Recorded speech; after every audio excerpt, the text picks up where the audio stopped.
Hey everyone, and welcome to this explainer. Today, we're essentially putting on our lab coats and grabbing a stethoscope because we are performing a comprehensive financial health check on an absolute giant in the financial sector. We're talking about Charles Schwab. We're going to cut right through the daily market noise and dig straight into the hard data to see exactly how healthy this company truly is right now. To do this right, here is our roadmap for the explainer. First up, we'll check the vital signs and stock price. Then we'll review a history of returns. Third, we'll evaluate the growth engine. Fourth, we'll dive into dividends and shareholder yield. And finally, we'll wrap up with valuation and calculating a fair price. All right, let's jump right into part one, vital signs and stock price. Time to take the pulse of SCHW.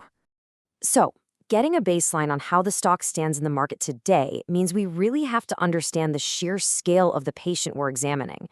Just wrap your head around this number. Over $157 billion. That's Charles Schwab's current market cap.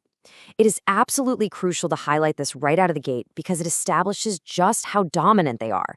We aren't dealing with some wildly volatile microcap here, right? This is literally a foundational pillar of the entire financial sector. But, how is the market actually pricing that behemoth lately? Well, right now, it's sitting at $90.76.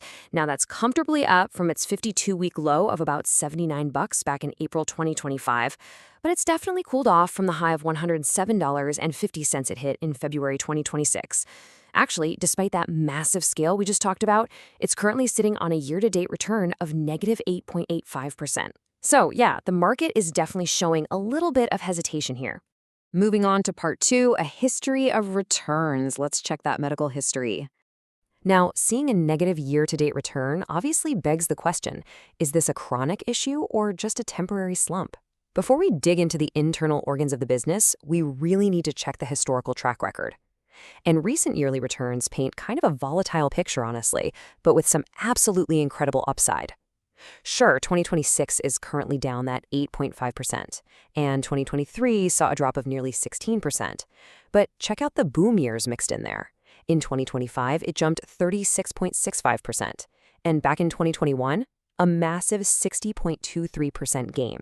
So it seems like these brief pullbacks are pretty consistently followed by some staggering recoveries. What's super interesting, though, is how all those crazy volatile years really start to smooth out once we zoom out just a bit. The trailing 12-month return is actually a very solid 14.59%. But get this, the 3-year return is an absolutely massive 83.32% surge. That's huge.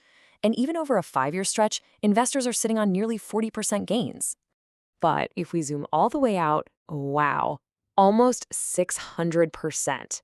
581.59% to be exact. That is the 20-year return of Schwab. The reason I'm bringing this up is because it perfectly demonstrates the sheer long-term wealth-building power this company has historically provided to its patient investors. It really is a marathon, not a sprint with this one. Okay, let's hit part 3, evaluating the growth engine. Time to look under the hood. Obviously, we know those historical returns are undeniably strong, but we all know a stock's past doesn't guarantee its future. So let's shift our focus internally and evaluate the growth engine.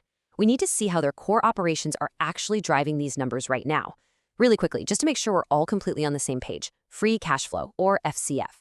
This is the cash a company generates after accounting for all the cash outflows needed to support operations and maintain capital assets. Put simply, it's the cold hard cash left over that the business can actually use to grow, pay out dividends, or buy back stock. Keep that in mind as we move forward. And here's where it gets really fun, and why understanding free cash flow is just so important. Over the last 3 years, Schwab's revenue, meaning its top-line sales, has grown at a compound annual rate of 7.45%. That's a totally respectable number. But take a look at the free cash flow over that exact same 3-year period. It grew at a rate of 100.45%. That is insane. It shows that their cash generation efficiency is wildly outpacing their pure sales growth. Basically, they are turning more and more of every dollar they make directly into usable cash. And there's another metric backing up this operational efficiency, return on invested capital, or ROCI. The data tells us their ROCI is currently 3.05%. Now, context is everything. That is actually a 100.78% improvement over its 10-year average.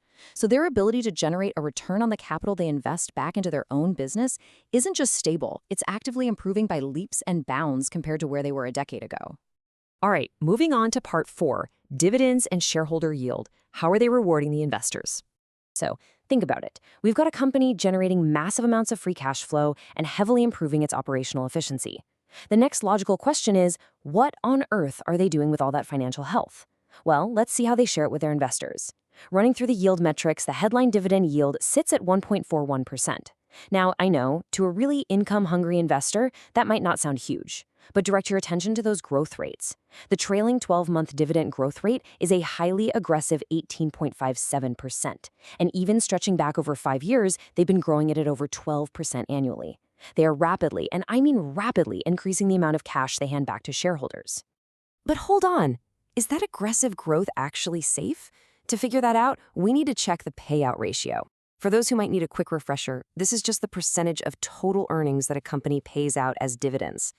Generally speaking, lower numbers indicate a much safer, more sustainable dividend simply because the company isn't stretching itself too thin to make those payments. Well, Charles Schwab's current payout ratio is just 24.04%. That is incredibly low. It essentially means they're paying out less than a quarter of their earnings as dividends. That leaves the company with plenty of capital left over to safely reinvest in the business, drastically grow that dividend even more in the future, or just easily weather unexpected economic storms. Honestly, the dividend here is looking extremely healthy. So, let's recap where we are. We've seen the massive scale, the historical returns, the exploding free cash flow, and an incredibly safe, fast-growing dividend. The patient is, by all accounts, remarkably healthy. But all of that leads us to the absolute ultimate question. Is Charles Schwab actually worth its current price tag in the market? Which brings us perfectly to part 5, valuation and fair price, diagnosing its true worth. Let's see how this all builds to a conclusion. We're going to take all those fantastic fundamentals we just discussed and compare them against the actual cost to buy the stock today, starting with the classic price-to-earnings or PE ratio to anchor our valuation. Schwab's current PE ratio is 19.43. But to know if that's actually a good deal, we have to compare it to its own history. Its 3-year average PE ratio is 23.28. So what does that mean? It means the stock is currently trading at a roughly 16.5% discount compared to its own recent historical average. Essentially, the market has put this premium company on sale. But to get really precise here, we need to talk about the margin of safety. This is basically a core principle of value investing, where you only purchase a stock when its market price is significantly below its calculated intrinsic or fair value. Simply put, the wider that gap is, the safer your investment is. So the absolute crucial point we have to answer is, what is Charles Schwab actually worth based on the pure cash it generates? Well, according to discounted cash flow metrics from our data, the calculated fair value price is $194.13. Just let that sink in for a second. Do you remember back at the very beginning of our explainer? The stock is currently trading around just $90. When you compare that current $90 price tag to an intrinsic value of $194, you get a massive margin of safety of 53.25%. Honestly, this is the definitive diagnosis of our explainer today. The stock is essentially trading for half of what the underlying cash flows actually suggest it should be worth. Let's bring this all together so we don't lose the forest for the trees. What should you really take away from this? Charles Schwab is showing highly efficient cash generation that is completely outpacing its revenue growth. It's offering incredibly safe dividends that are growing by double digits. And to top it all off, it's trading at a very steep discount to both its historical averages and its calculated intrinsic value. By every single metric we've covered today, this is a remarkably healthy diagnosis. And that leaves us with a pretty fascinating final thought. I mean, with a 53% margin of safety sitting right there in the hard data, you really have to ask yourself, is Wall Street simply mispricing this financial giant and offering up a golden opportunity?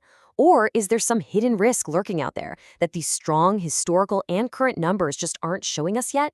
It's absolutely something worth investigating further. Thanks so much for joining me on this explainer, and keep learning.